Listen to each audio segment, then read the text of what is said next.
새벽 5시면 저는 어김없이 자갈치 시장으로 향했습니다. 마른 멸치 한 박스, 마른 오징어 3묶음, 다시마 2포대를 손수레에 싣고 좁은 골목길을 지나갔어요. 시장 상인들의 아침 인사가 정겹게 들려왔습니다. 우리 가게는 자갈치 시장 3번 통로 끝자락에 있었습니다. 간판에는 해풍 건어물이라는 글씨가 60년 세월을 견뎌온 듯 발에 있었어요. 할머니가 시작하신 이 가게를 어머니가 물려받았고 25살에 제가 다시 이어받았더군요. 42살이 된 지금까지 17년째 이곳을 지키고 있습니다.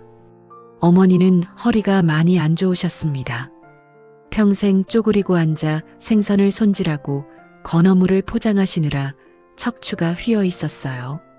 제가 25에 결혼하면서 가게를 물려받았더군요. 어머니의 말씀이 아직도 귓가에 생생하네요. 남편은 조선소에서 일했습니다. 용접 기술자였는데 성실한 사람이었어요. 우리 부부는 악착같이 모아서 딸 하나를 키웠더군요. 아이 이름은 혜원이었네요. 바다의 은혜라는 뜻으로 지었습니다. 자갈치 시장에서 태어나고 자란 우리 딸은 올해 대학교 2학년이 됐어요. 가게 매출은 넉넉하지 않았지만 그래도 괜찮았습니다. 단골 손님들이 많았어요. 이런 말들을 들을 때마다 가슴이 뿌듯했더군요. 우리 가게는 싸게 파는 집은 아니었지만 품질만큼은 자신 있었습니다. 매일 아침 문을 열고 건어물을 진열하고 손님을 맞이했습니다. 점심때는 남편이 도시락을 싸들고 가게로 와서 함께 먹었어요. 저녁에는 일찍 문을 닫고 집에 가서 혜원이 저녁을 챙겼더군요. 평범하고 소박한 일상이었지만 저는 행복했네요. 빚도 없었고 가족도 건강했고 매일 웃으며 살 수 있었습니다.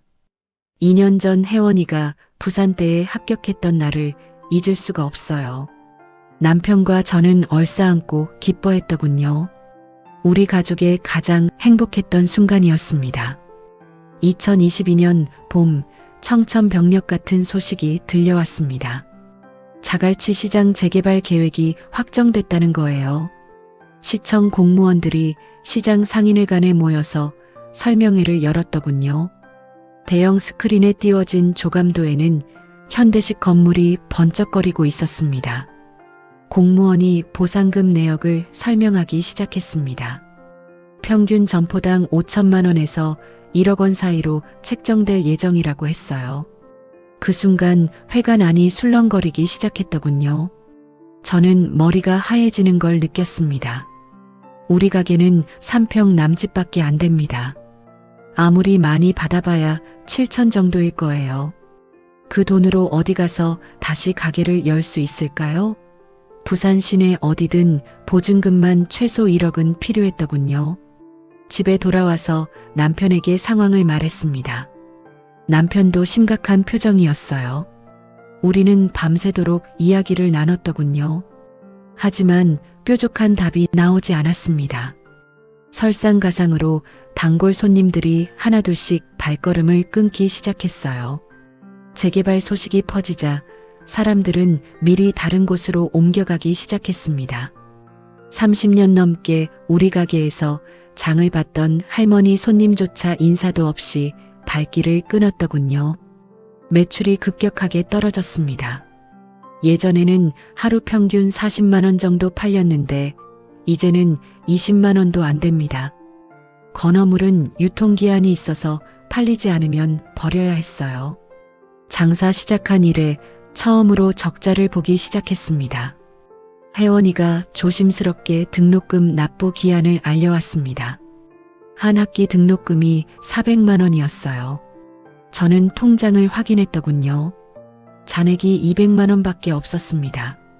남편 월급까지 합쳐도 모자랐습니다. 저는 딸에게 한 학기 휴학을 제안했어요.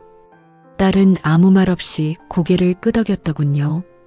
그 순간 딸의 눈에 고인 눈물을 봤습니다. 제 가슴이 찢어지는 것 같았습니다. 결국 저는 대부업체를 찾아가게 됐어요. 2천만 원을 빌렸습니다. 금리가 연 20%가 넘었지만 다른 방법이 없었어요. 서류에 도장을 찍는 순간 제 손이 덜덜 떨렸더군요. 2022년 가을부터 우리 집은 완전히 무너지기 시작했습니다. 대부업체에서 빌린 돈으로 회원이 등록금은 겨우 냈지만 매달 이자만 33만 원씩 나갔어요. 가게 매출은 계속 떨어져서 이제는 하루 10만 원도 안 될 때가 많았더군요. 남편의 월급도 줄어들었습니다. 조선소 경기도 안 좋아져서 잔업이 줄었어요. 우리는 매일 저녁 식탁에서 한숨만 내쉬었더군요. 혜원이는 대학을 다니면서도 편의점 아르바이트를 시작했습니다. 딸이 부모 걱정에 밤늦게까지 일을 하다니요. 제가 무능해서 딸에게 이런 고생을 시키고 있다는 생각에 가슴이 찢어졌습니다. 설상가상으로 남편과의 관계도 나빠지기 시작했더군요. 우리 부부는 결혼 후 처음으로 크게 싸웠습니다. 서로를 탓하고 원망하는 말들이 오갔습니다. 2023년 초 대부업체에서 독촉 전화가 오기 시작했습니다. 저는 전화기를 보는 것만으로도 가슴이 두근거렸어요. 모르는 번호가 뜨면 손이 떨려서 받을 수가 없었더군요. 가게 문을 열어도 손님이 없는 날이 많아졌습니다. 하루 종일 앉아 있다가 5만 원어치만 팔고 문을 닫는 날도 있었습니다. 시장 상인들도 하나둘 가게를 정리하기 시작했어요. 저는 밤마다 잠을 이룰 수가 없었습니다. 천장을 바라보며 어떻게 하지 하는 생각만 맴돌았어요. 남편은 옆에서 코를 골며 자고 있었지만 저는 새벽 3시까지 뜬 눈으로 지새웠더군요. 혜원이가 휴학을 제안했습니다. 저는 딸을 붙잡고 울었습니다. 하지만 제 목소리에는 확신이 없었어요. 어떻게 한다는 건지 저도 몰랐더군요. 그해 여름 재개발이 본격적으로 시작됐습니다. 시장 건물 일부가 철거되기 시작했어요. 중장비 소리가 매일 울려 퍼졌더군요. 60년을 지켜온 자갈치 시장이 무너져 내리고 있었습니다. 11월 말까지 모든 점포를 비워야 한다는 통보문이 날아왔어요. 보상금 7천만 원이 입금됐지만 대부업체 빚을 갚고 나니 5천만 원밖에 남지 않았더군요. 2023년 11월 27일 새벽, 저는 영도 방파제에 홀로 앉아 있었습니다. 차가운 바람이 얼굴을 때렸어요. 파도가 방파제에 부딪히는 소리가 쿵쿵 울렸더군요. 멀리서 어선의 백고동 소리가 들려왔습니다. 시계를 보니 새벽 4시였습니다. 휴대폰을 꺼냈어요. 손이 너무 떨려서 화면을 제대로 터치하기도 어려웠습니다. 메모 앱을 열었더군요. 그리고 제목을 적었습니다. 사랑하는 우리 가족에게. 글자를 하나씩 입력할 때마다 눈물이 떨어져 화면을 흐렸습니다. 손가락이 멈췄어요. 다음 문장을 쓸 수가 없었습니다. 혜원이에게 뭐라고 써야 할까? 저는 휴대폰을 움켜쥐고 통곡했더군요. 파도 소리가 더 크게 들렸고 검은 바다가 저를 부르는 것 같았습니다. 제가 없으면 적어도 생활비 한 명분은 줄어들 테고요. 저는 방파제 끝으로 천천히 걸어갔습니다. 파도가 밑에서 철썩거리고 있었어요. 한 걸음만 더 나가면 될 것 같았더군요. 마음속으로 딸에게 말했습니다. 혜원아, 엄마 미안해. 이제 엄마 없이 행복하게 살아. 찬바람이 얼굴을 때렸어요. 눈물이 뺨을 타고 흘러내렸습니다. 저는 두 눈을 꼭 감았더군요.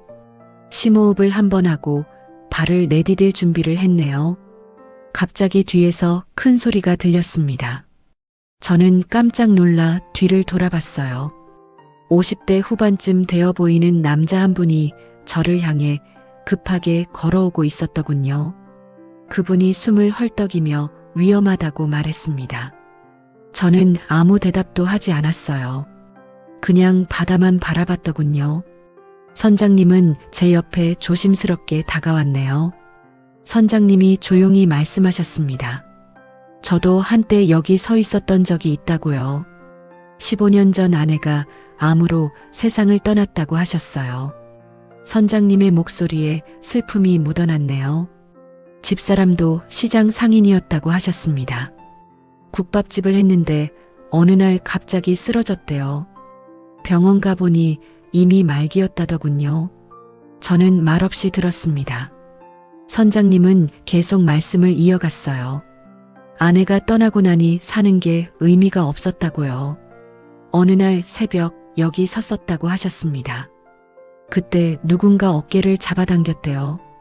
교회 다니는 옆집 아저씨였다고 하네요. 그분이 선장님을 질질 끌고 교회로 갔다고 합니다. 저는 선장님의 얼굴을 바라봤네요. 그분의 눈에는 눈물이 고여 있었습니다. 처음에는 교회가 뭔지도 몰랐다고 하셨어요. 근데 거기 사람들이 안아줬다더군요. 울고 있는 그를 그냥 안아줬다고요. 목사님이 기도해 주셨대요. 선장님의 목소리가 떨렸습니다. 하나님께 이 영혼을 불쌍히 여겨달라고 기도했다고요. 그 기도를 들으면서 엉엉 울었다고 하셨네요. 선장님은 주머니에서 낡은 손수건을 꺼내 눈가를 닦았네요. 그날 살기로 결심했다고 하셨습니다. 하나님이 붙잡아 주셨다고요. 그 후로 15년이 흘렀고 지금 아이들은 모두 장성했다더군요. 저는 목이 메었습니다. 하지만 저는 달라요. 저는 진짜 아무것도 남은 게 없어요. 선장님은 고개를 저으셨습니다. 아니라고, 가족이 있다고. 선장님은 제 어깨를 꼭 잡았습니다.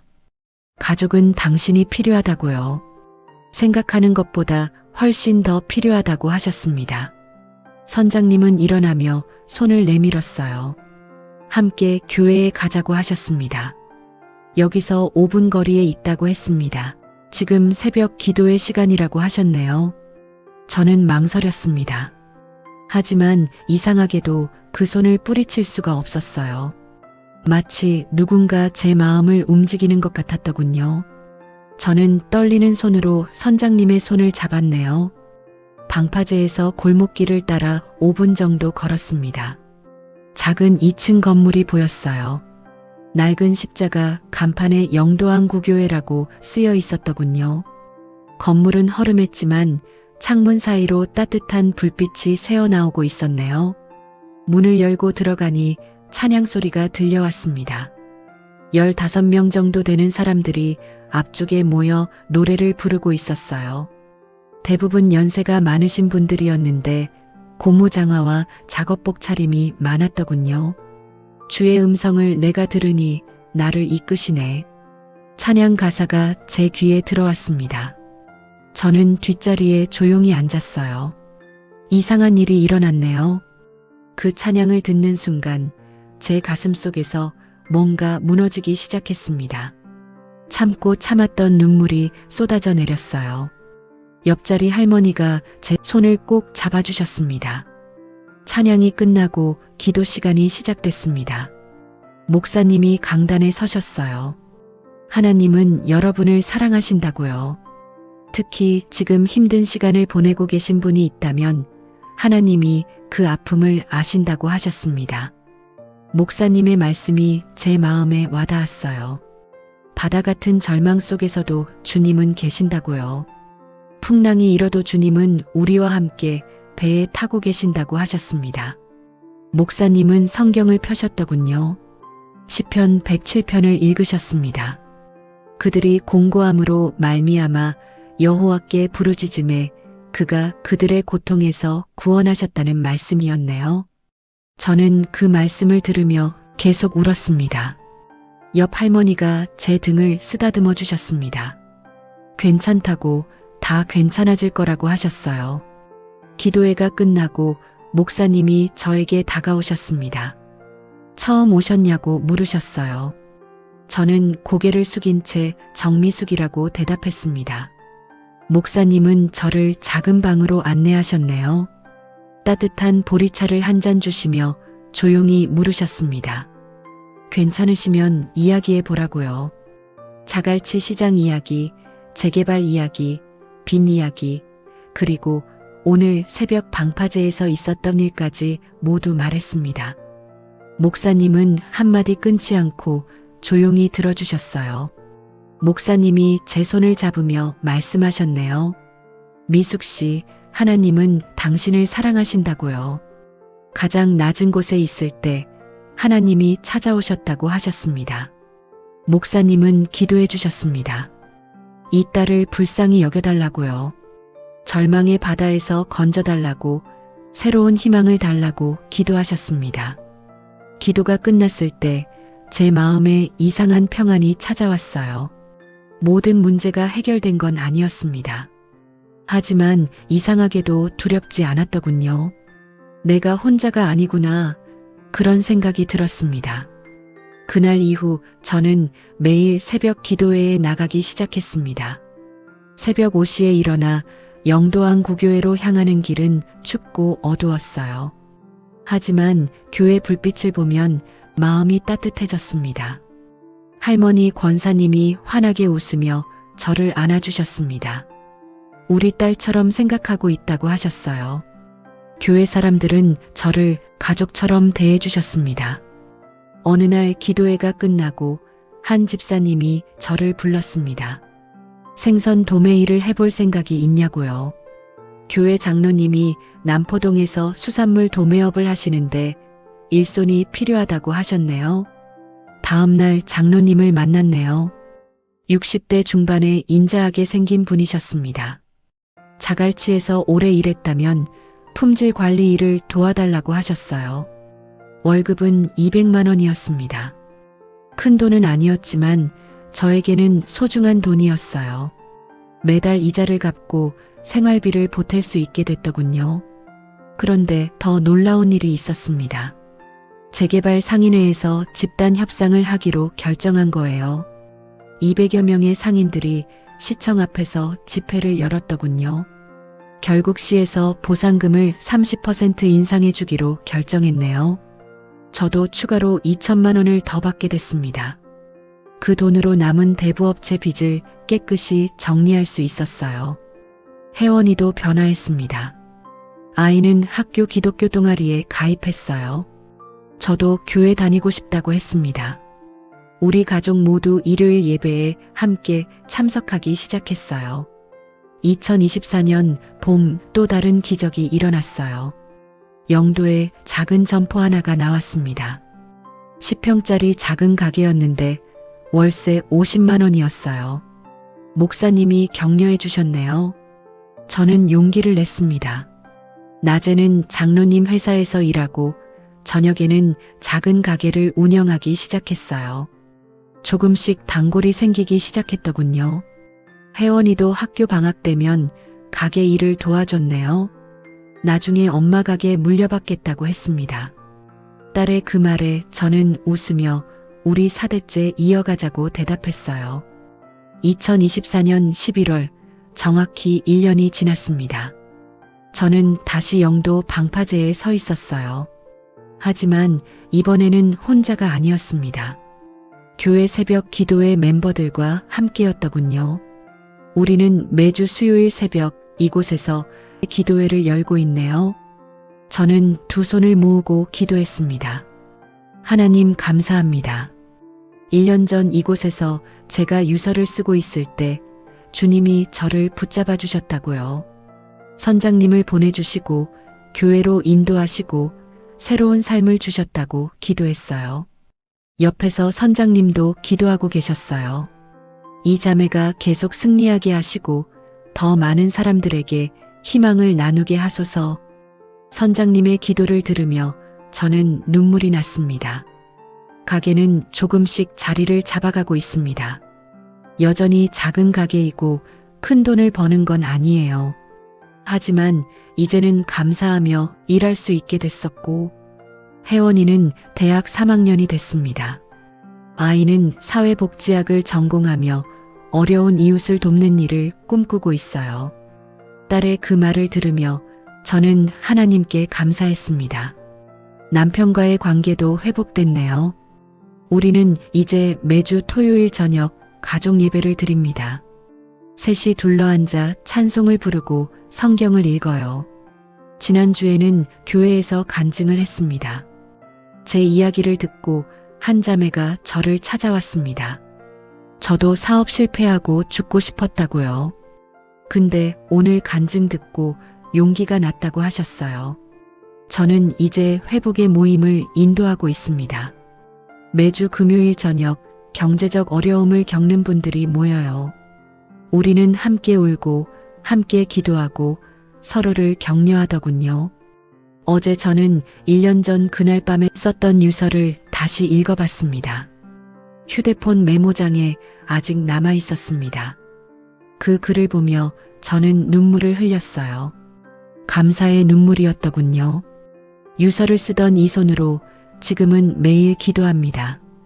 절망의 글을 쓰던 이 손으로 지금은 가게에서 손님을 섬깁니다. 죽음을 선택하려던 이 손으로 지금은 아이를 안아주고 남편과 손을 잡습니다. 오늘 새벽에도 저는 방파제에 섰습니다. 하지만 이제는 떨어지기 위해서가 아니라 기도하기 위해서예요. 해가 떠오르는 바다를 바라보며 저는 찬양을 불렀더군요. 파도 소리가 들립니다. 1년 전 그 파도는 저를 삼키려는 것 같았어요. 하지만 지금 그 파도는 하나님의 은혜를 노래하는 것 같습니다.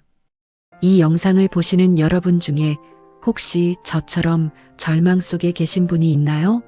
사업 실패, 빚더미, 가정 문제, 어쩌면 죽음까지 생각하고 계실지도 모릅니다. 제가 말씀드리고 싶어요. 아직 끝이 아닙니다. 하나님은 여러분이 가장 낮은 곳에 있을 때 여러분을 찾아오십니다. 저처럼 방파제에 서 있을 때 누군가를 보내주실 거예요. 여러분의 인생에 아직 쓰여지지 않은 아름다운 이야기가 남아 있어요. 지금 여러분의 손에 무엇이 들려 있나요? 유서일 수도 있고 독촉장일 수도 있습니다. 하지만 기억하세요. 그 손으로 언젠가는 찬양을 칠 날이 올 겁니다. 제가 그랬던 것처럼요. 부디 오늘 하루만 더 견디세요. 내일 아침 해가 뜨면 가까운 교회를 찾아가 보세요. 거기에 여러분을 기다리는 하나님이 계십니다. 이 영상이 누군가에게 작은 희망이 되길 바라며 구독과 좋아요 부탁드립니다.